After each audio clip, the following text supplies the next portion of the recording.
Donc, bonjour tout le monde et bienvenue à Place aux experts, nos capsules pour le Salon des aînés de Laval 2022. Aujourd'hui, j'ai la chance de rencontrer Mélanie Cyr de la gériatrie sociale de Laval. Donc, bienvenue Mélanie. Merci beaucoup Claudine, ça fait plaisir d'être ici aujourd'hui. Comment vas-tu? Ça va très bien, merci et toi? Super, merci. Donc, dans un premier temps, plus pour apprendre à connaître Mélanie Cyr, qu'est-ce qui t'a amené à la gériatrie sociale de Laval? Ah, ça là, quand on a eu l'information de la part de la coopérative de soutien à domicile de Laval qui avait eu le projet de gériatrie sociale, ils l'ont annoncé à l'ensemble de l'équipe. OK. Et puis, je travaillais déjà pour la coopérative en tant que coordonnatrice, donc je connaissais bien la clientèle des aînés. Puis, ils m'ont parlé de la gériatrie sociale qui a beaucoup plus d'interventions auprès des aînés, qui implique beaucoup plus de travail communautaire. Donc, on se rapproche beaucoup plus des aînés dans ce rôle-là. Puis, ça m'interpellait énormément puisque je travaillais en tant qu'intervenante avant. OK. Donc, ça me ramenait à mes cordes plus communautaires, plus terrain. Puis, j'étais très enthousiaste à l'idée de retourner dans l'intervention, dans le communautaire, de me rapprocher encore plus de la clientèle. Dans le fond, toi, ce qui te fait triper, dans le fond, c'est de pouvoir justement être en contact direct et pas juste coordonner les équipes qui vont être en contact, mais Exactement. vraiment de faire du 1 à 1 aussi, là, Ouais. ça t'allume beaucoup, là. Et effectivement, oui. Super. Puis, qu'est-ce que la gériatrie sociale dans tes mots à toi? Dans la base, la gériatrie sociale, bon, c'est certain que c'est un mouvement qui a été créé par le docteur Lemire, le docteur Stéphane Lemire, qui est un interniste gériatre.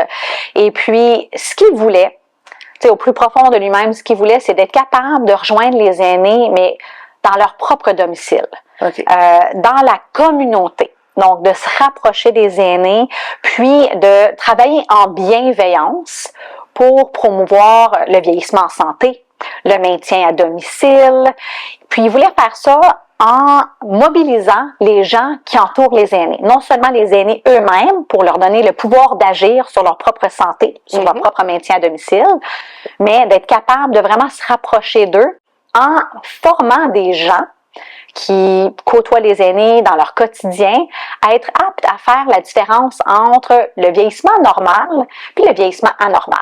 Parce qu'on constate concrètement, c'est qu'il y a beaucoup de gens qui ont une mauvaise connaissance de ce qui constitue un vieillissement anormal. Il y a plusieurs choses qui vont être banalisées en tant qu'un vieillissement, puis pourtant, c'est pas normal dans le vieillissement. C'est indicateur de petits problèmes qui s'installent, des problèmes sur lesquels on peut agir. OK. Parfait. Puis, est-ce que c'est exclusif à la coopérative d'avoir la gériatrie sociale? Non, pas du tout. La gériatrie sociale, présentement, il y a, je crois, aux dernières nouvelles, 14 projets à travers le Québec. Et l'objectif ultime, c'est d'être capable de rendre le projet disponible dans toutes les régions du Québec. C'est certain qu'on a un projet à Laval, puis on dessert toute la population aînée lavalloise dans son entièreté. Wow, fait que ça fait beaucoup d'aînés à pouvoir justement aller recruter pour même eux être informés. Oui, absolument. De tout ce qui est vieillissement normal et anormal. Absolument. Quand on parle de vieillissement normal, anormal, est-ce que tu peux nous nommer quelques signes? Oui, absolument.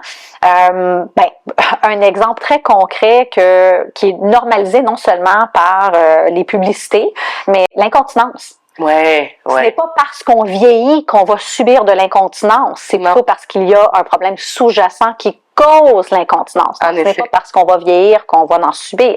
Et pourtant, il y a beaucoup de gens, non seulement les aînés, mais des plus jeunes qui se disent, ben oui, mais c'est normal, la personne vieillit.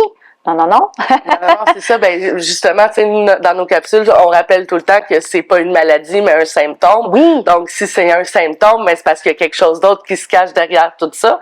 Donc, il faut travailler sur le quelque chose si on veut limiter. Puis, ouais, fait que non, en effet, c'est un très bon signe. Combien ça coûte les services de la gériatrie sociale pour un membre de la coop? C'est entièrement gratuit. Okay. C'est pas juste pour les membres de la coop.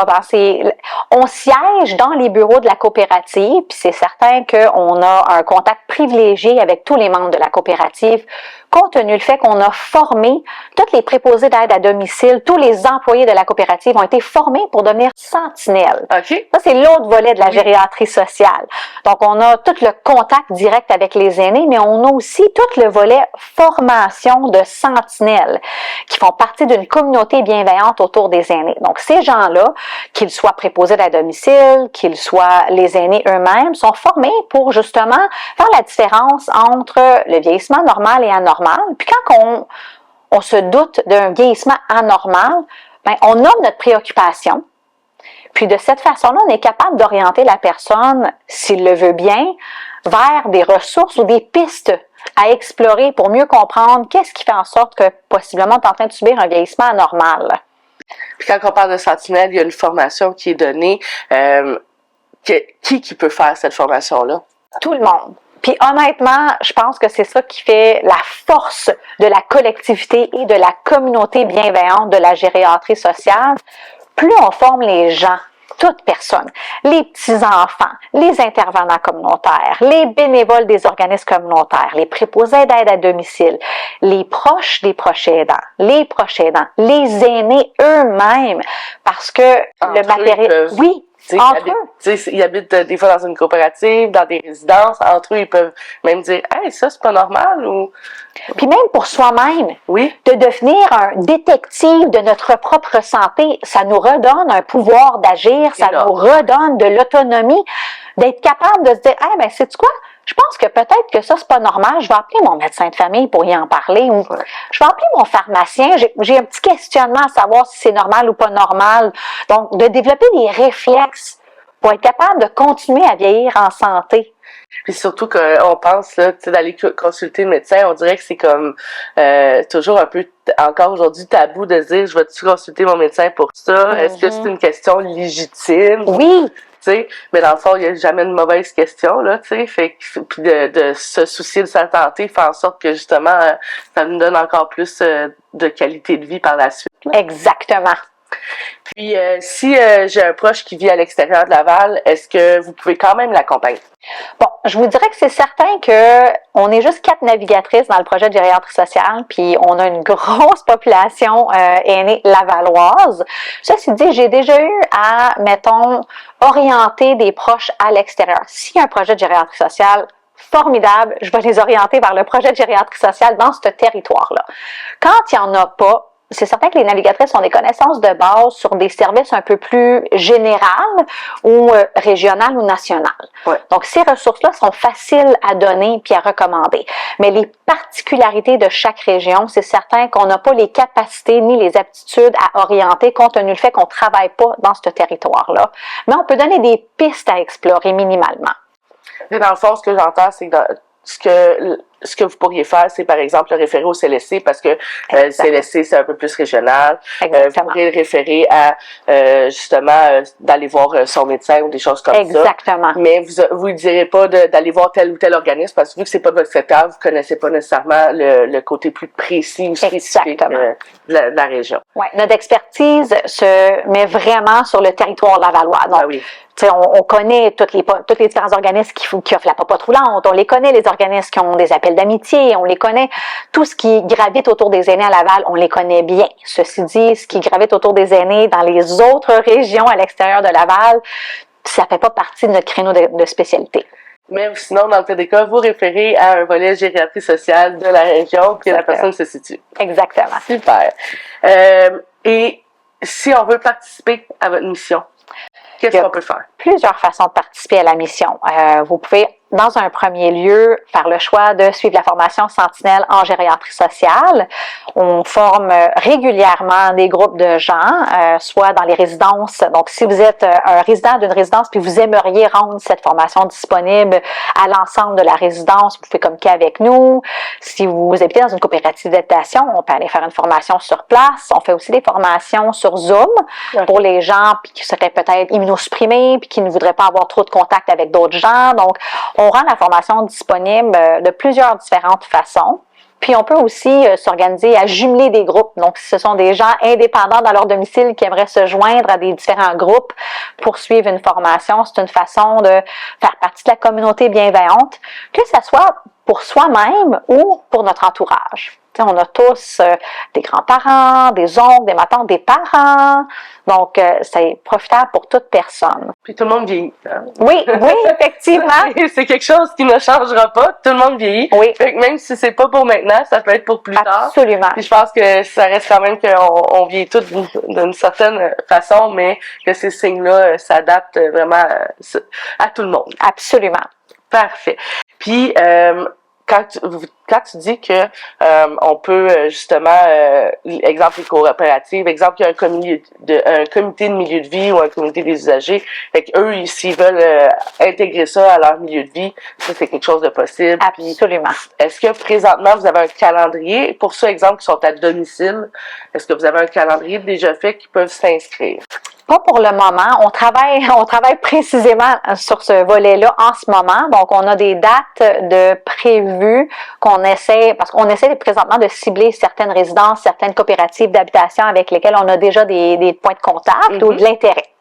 Donc, c'est certain que si on a plusieurs personnes qui commencent à nous soulever un intérêt, on va prévoir des dates particulières, soit dans les locaux de la coopérative, soit dans un centre communautaire, ou sur Zoom pour ceux qui ont la capacité là, de... Ou même dans leur propre centre. Absolument. Oui. Les clubs d'âge d'or, les comités d'usagers, on en a déjà formé plusieurs. Je vous dirais qu'à Laval, on est rendu à un petit peu plus que 700 sentinelles de formés sur les 2 dernières années. Wow! Puis si on pense à la population, c'est près de quand même un beau 5%, là. Mm-hmm. C'est énorme, là. C'est énorme quand même. Donc, on fait de l'avancement, là. On donne beaucoup de formations. On a formé beaucoup des organismes communautaires qui œuvrent auprès des aînés. Donc, leur personnel, les bénévoles, les membres, les usagers de plusieurs différents organismes. Puis ça a eu un gros succès compte tenu du fait que ça vient les rejoindre. Oui.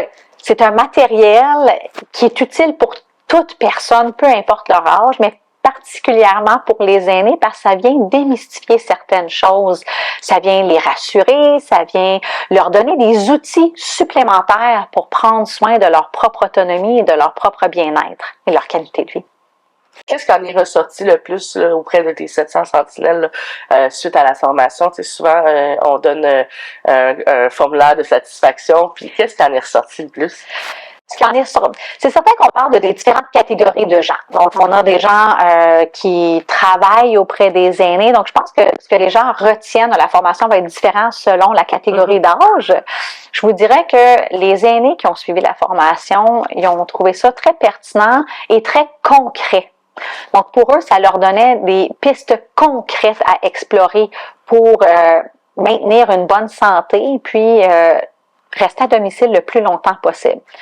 Pour les gens qui gravitent autour des aînés, ce que ça leur a donné, c'est un éclaircissement justement sur le vieillissement normal et anormal qui est justement méconnu par la population générale. Mais moi, personnellement, là, avant d'avoir ce poste, j'avais les mêmes fausses connaissances que la population générale et à force de faire de la formation avec la Fondation Âge, avec des spécialistes au niveau de la santé, au niveau du vieillissement, je suis venue à comprendre qu'il y a vraiment beaucoup de choses que je ne savais pas par rapport au vieillissement normal et au vieillissement anormal, puis ça m'aide moi à orienter mon propre vieillissement. Super. Puis, tu me dis justement les spécialistes et tout ça, autour de la gériatrie, la Fondation Âge, qui gravite puis qui t'accompagne dans tout ça? Donc, la personne, le docteur Lemire, le docteur Stéphane Lemire, qui a démarré ce beau projet de gériatrie sociale à grandeur du Québec, il a créé la Fondation Âge. Et la Fondation Âge a plusieurs différents spécialistes qui gravitent avec eux, qui agissent à titre de conseiller.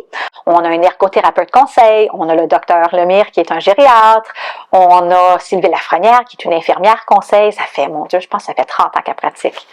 Ça, c'est de l'expérience. On a aussi Mme Lambert Lagacé, nutritionniste.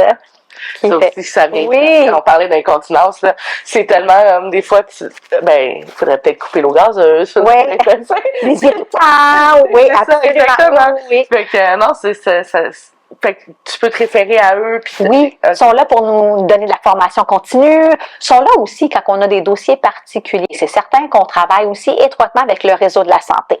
Donc, on travaille avec tous les organismes communautaires qui gravitent autour des aînés, mais on travaille aussi avec le réseau de la santé. Donc, nous autres, ici à Laval, dans notre équipe, on a aussi une travailleuse sociale de l'équipe SAPA et puis on a une infirmière aussi de l'équipe SAPA qui travaille avec nous pour des dossiers plus complexes, plus cliniques, je vous dirais. Donc, SAPA, c'est le soutien à l'autonomie de la personne âgée, oui. juste pour que tout le monde puisse le comprendre. Fait que ça, c'est dans le fond, c'est du personnel du CIS qui sont soit en résidence ou qui sont pour monsieur, madame, tout le monde à domicile. Exactement. De 65 ans et plus, si je me trompe pas. 75 ans et plus. 75 ans et oui. plus. Okay. Puis c'est certain qu'on a quand même la capacité là, de faire des demandes auprès du CIS pour les gens de moins de 75 ans. Je vous dirais d'ailleurs que à peu près le tiers de notre clientèle a moins de 75 ans quand même, ici à Laval. OK. Oui.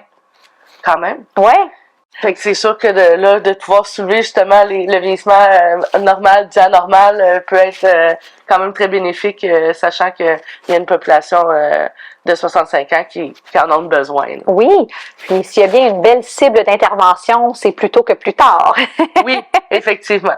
Effectivement.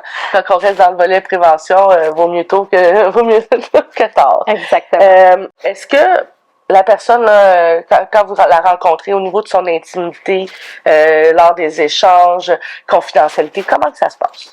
Donc, concrètement, les principes de base de la gériatrie sociale, c'est la communauté bienveillante, l'autonomie des aînés et le respect de leurs droits.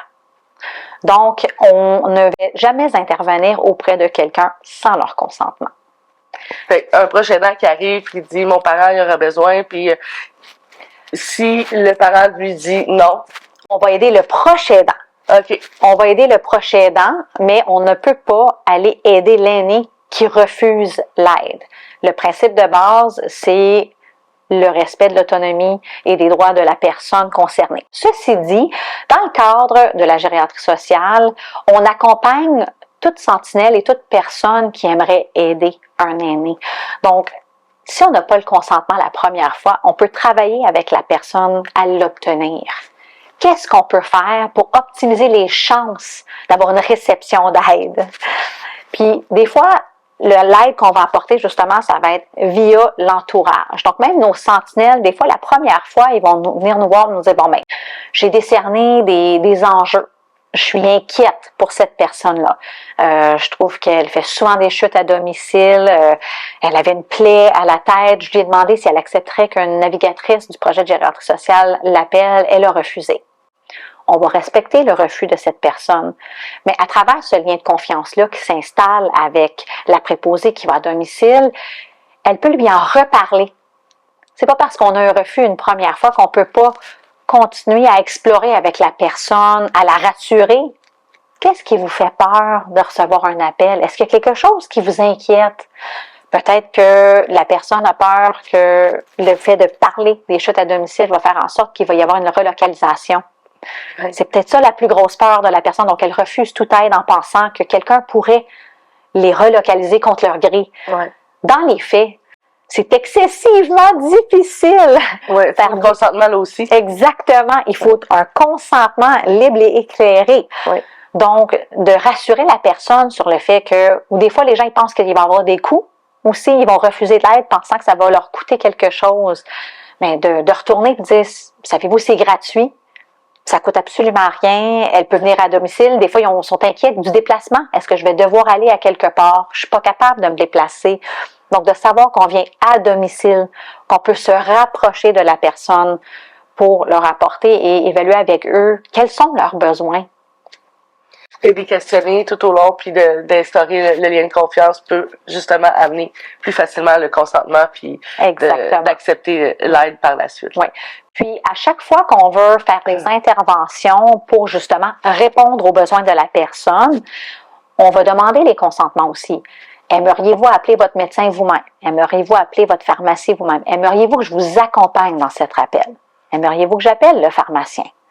Aimeriez-vous qu'on appelle votre fils ensemble pour faire une demande d'aide auprès de votre entourage? Des fois, juste outiller les gens à savoir comment faire une demande d'aide dans leur propre entourage pour répondre à leurs besoins puis optimiser leur qualité de vie. Des fois, juste ça, ça peut être un défi. Puis des fois, on a juste besoin d'un peu plus d'encouragement, puis des petits outils pour être capable de le faire puis de se sentir confiant de le faire. On entend souvent je veux pas le déranger, tu sais, il y a ses enfants, il travaille, tu sais, je veux pas être un fardeau pour lui. Le terme fardeau revient souvent. Puis même pour nous comme intervenants, mais je veux pas te déranger. Non, mais c'est ça c'est ça mon travail. C'est ça. Vous me dérangez pas, je suis là pour ça. C'est ça. Je voudrais pas te déranger. Ou il est là au téléphone, puis mais tu sais, ça fait déjà 5 minutes, là, faut que tu retournes travailler. Non, mais je travaille. C'est ça. Tu sais, je suis là pour ça. Mais souvent, le sentiment de déranger, d'être un poids revient, et il faut les rassurer en leur disant justement que c'est pas le cas. On est là pour ça, on est là pour. Je pense que les sentinelles aussi, puis même vous à la coop. Et ça reste que vous êtes là pour ça. Quand il est à domicile, autant pour donner le ménage ou peu importe, l'écoute est tellement importante. Je pense que ça en fait partie du travail à la base quand on travaille avec cette clientèle-là. Si la personne est en RPA, qui a déjà des services, est-ce qu'elle peut quand même faire appel à vous? Absolument. Honnêtement, je trouve que ce que ça apporte, la gériatrie sociale, c'est, tu sais, il y a le CIS d'un côté qui a un volet beaucoup plus clinique. Ils vont, mettons, vous mettre en place des services à domicile, une auxiliaire qui va venir donner des soins d'hygiène ou un auxiliaire qui va venir donner la prise de médicaments.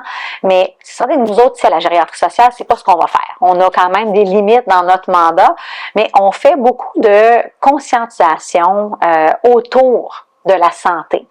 Donc, d'éducation, parler de la prévention. Il y a énormément de gens qui savent même pas que c'est possible d'avoir les médicaments sous forme de pilulier. Aussi banal que peut être, Quand dans le système, on a l'impression que tout le monde le sait. Tout le monde le sait. Et pourtant, en travaillant concrètement sur le terrain, ce qu'on constate, c'est qu'il y a des choses de base qui sont méconnues par la population générale.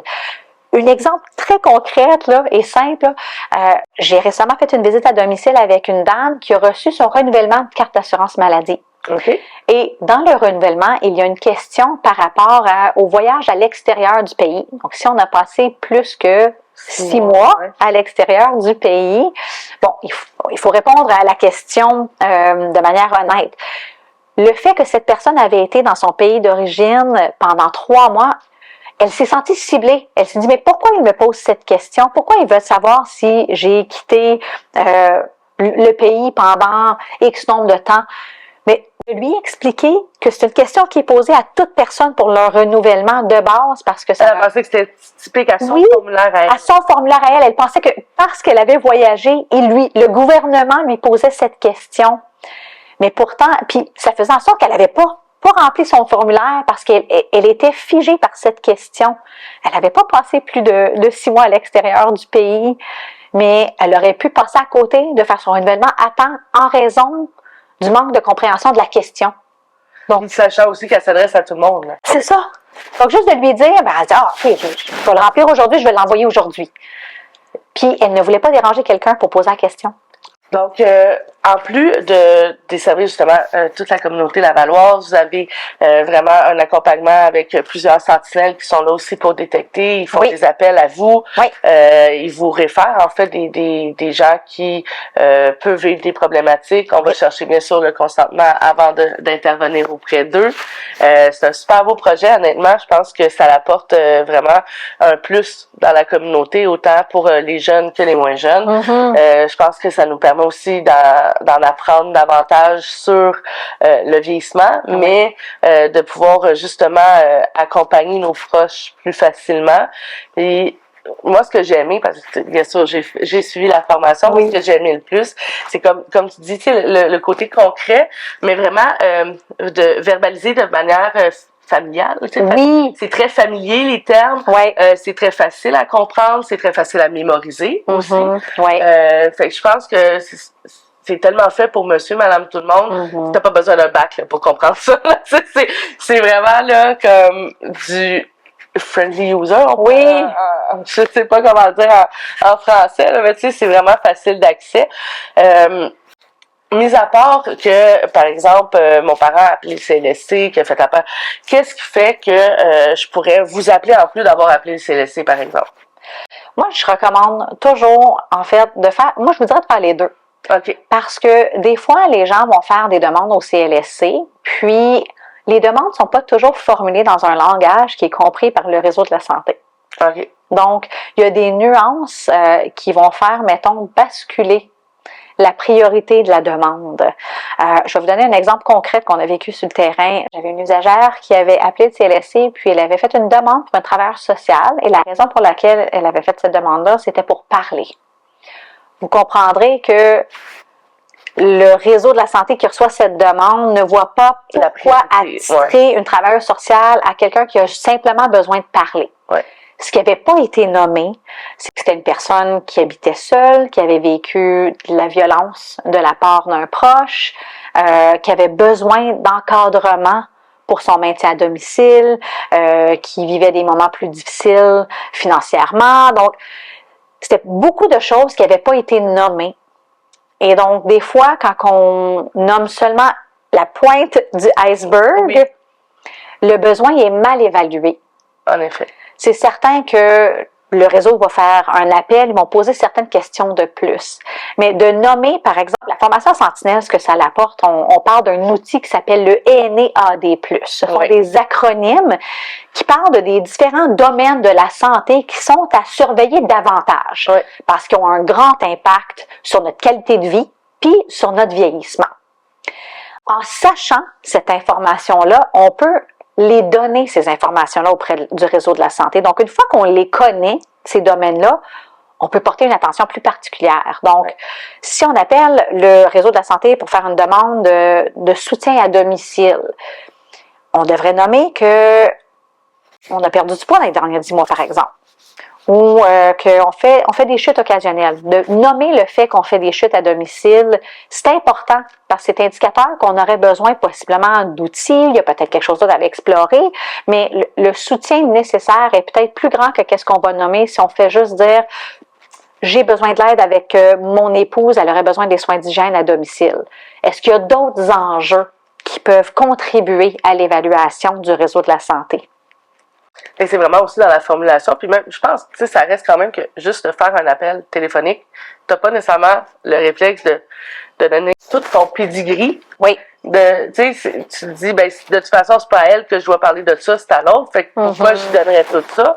Mais en même temps, c'est là qu'ils feront leur évaluation. Est-ce que c'est une priorité 1 ou une priorité 3, etc. Exactement. Mais c'est vrai qu'en effet, si on nomme pas les choses concrètement, ben c'est sûr que le temps d'attente peut être plus long. Plus long. C'est ça. Exact. Exactement. Il va être plus long. L'urgence d'agir dans le média, comme le cas de ta dame, il y avait clairement une urgence d'agir à ce moment-là. Exactement. C'est sûr qu'en nommant juste qu'elle avait besoin de parler, mais en même temps, elle, de son côté, c'était son besoin primaire, c'était de pouvoir sûrement parler de toutes ces situations-là, mais elle pensait pas que la réceptionniste était à même la personne à qui il fallait qu'elle mentionne ces affaires-là. C'est ça, donc d'avoir eu l'assistance de la gériatrie sociale pour formuler sa demande, ben ça a accéléré le processus juste parce qu'on savait quoi nommer. Puis c'est correct, la population générale ne le savent pas c'est quoi les choses à nommer. C'est notre rôle de savoir qu'est-ce qui devrait être nommé, qu'est-ce qui est particulièrement important à nommer, puis quitte à savoir à quelle porte frapper. Ouais.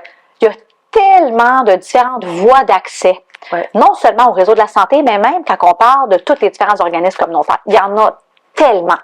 Et on peut facilement se perdre dans le dédale de ce qui est possible. Oui. Puis est-ce qu'il est juste le fait, est-ce qu'il est dans notre quartier ou pas? Oui. C'est bien beau qu'on soit dans la région de Laval, puis que ça soit une île. Ça reste que si tu es à Chemédé, ben tu n'auras pas le même service de popote coulante que si tu es à Hauteuil. Fait que ça se peut que si tu appelles Chemédé, ben on ne dessert pas, puis là, tu arrêtes ta recherche là. Exactement. Mais en fait, c'est juste que tu n'étais pas dans le bon quartier. Souvent, je trouve que les gens peuvent être découragés justement par l'ampleur d'entamer des petites procédures. Quand on ne sait pas quelle porte frapper, entamer des petites procédures, ça peut devenir très gros, très large et très décourageant. Oui.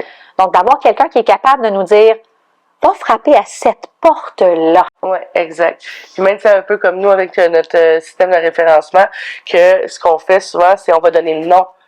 Celle qui est en charge du programme directement. Fait que comme ça, ben, souvent, ce qu'il nous ramène, c'est, ben, tu sais, j'ai un nom, fait que je peux déjà demander, comme je veux parler à une telle ou à un tel, ça me donne comme plus le goût d'appeler qu'un numéro de téléphone. Parce que souvent, ben, je vais peut-être pas être capable de formuler ma bonne demande, ou est-ce que le service, je vais le nommer correctement, là, tu sais, fait qu'il y a comme plein d'anxiété qui embarque. Là, finalement, ben, ils se découragent, oh non, regarde, j'appellerai pas, finalement. Mais avec juste un nom, des fois aussi, là, c'est comme, ça aide encore plus.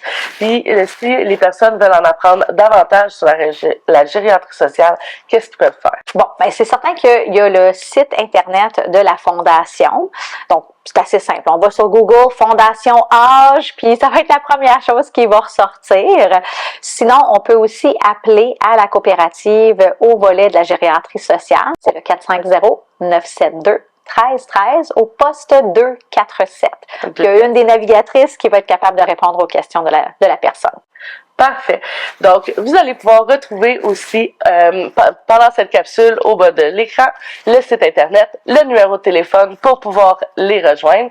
Donc, n'hésitez pas, si vous avez aimé la gériatrie sociale, que vous voulez en apprendre davantage, que vous aimeriez former des gens autour de vous, que vous habitez dans une coopérative d'habitation, que vous soyez en RPA, vous avez un comité des usagers, vous aimeriez juste vous-même vous former, n'hésitez pas à communiquer avec eux et voir leur calendrier pour des prochaines formations.